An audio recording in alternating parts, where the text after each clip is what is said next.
My condition likes being ignored as little as I do. I must consume another artifact. And soon.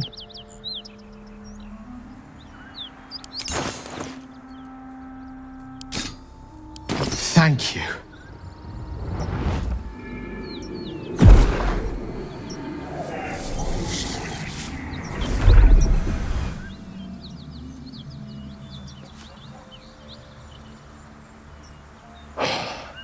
Good gods.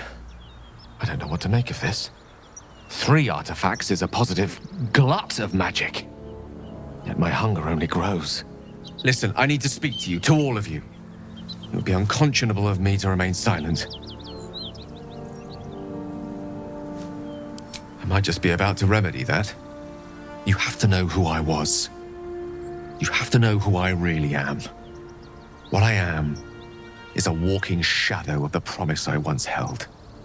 I'm what one might call a wizard prodigy, who from an early age could not only control the weave, but compose it, much like a musician or a poet. Such was my skill that it earned me the attention of the mother of magic herself, the Lady of Mysteries, the goddess Mystra. She revealed herself to me and she became my teacher. In time, she became my muse, and later even my lover. Oh yes, we enjoyed each other's company. Body, mind, and soul. But even so, I desired more. You see, no matter how powerful a wizard we mortals can become, we never scratch more than the surface of the weave.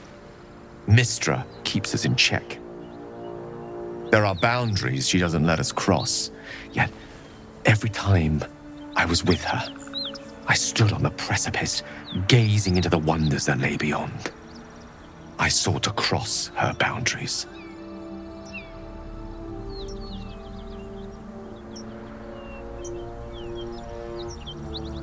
I tried to convince her.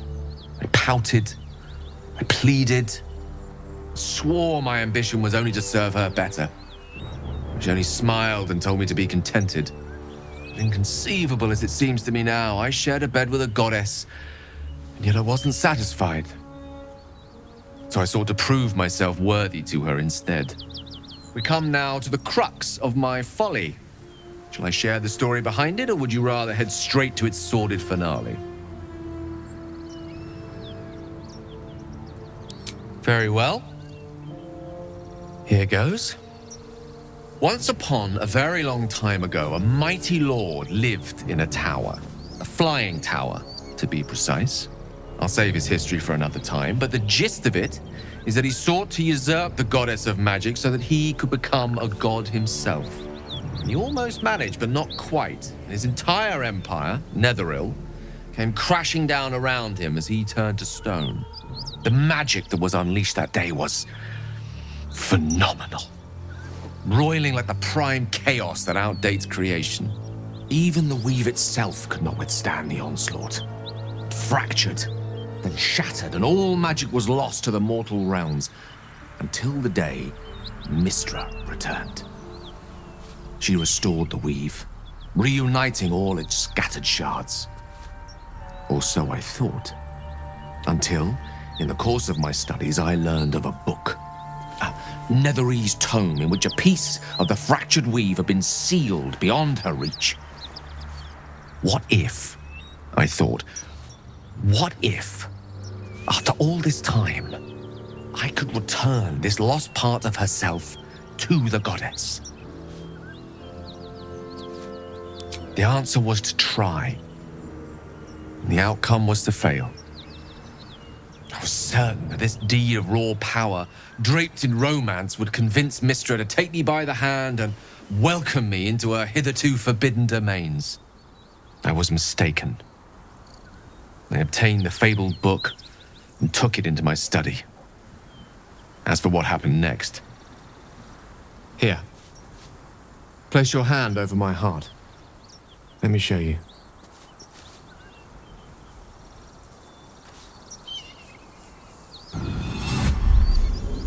You feel the tadpole quiver as you realize Gale is letting you in.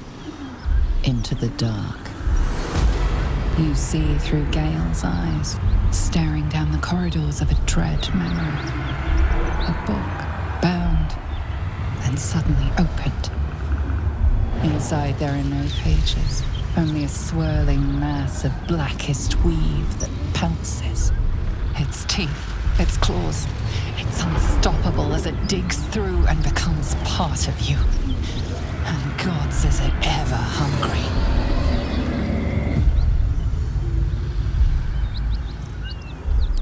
Thankfully, the moment I absorbed the fragment wasn't enough to kill me outright. It was only the beginning.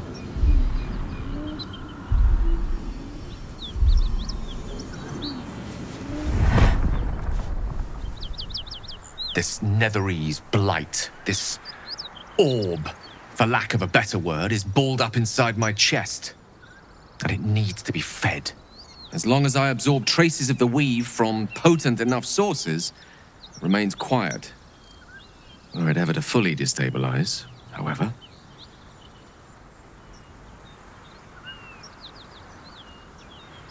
Rather worse, actually. I will erupt. I don't know the exact magnitude of the eruption, but given my studies of Netherese magic, I'd say even a fragment as small as the one I carry, it'd level a city the size of Waterdeep.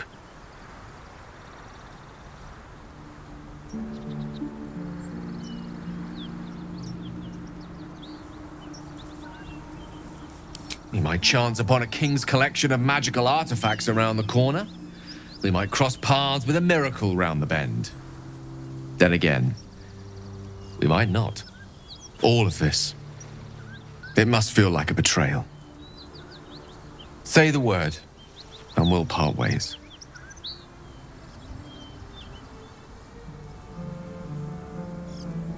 That is a great relief.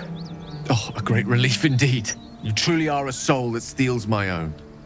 From all my new rallied heart, I thank you. I thank you all. I understand if you stand against me. I'm humbled if you stand with me. Either way, I will do my best not to let you down.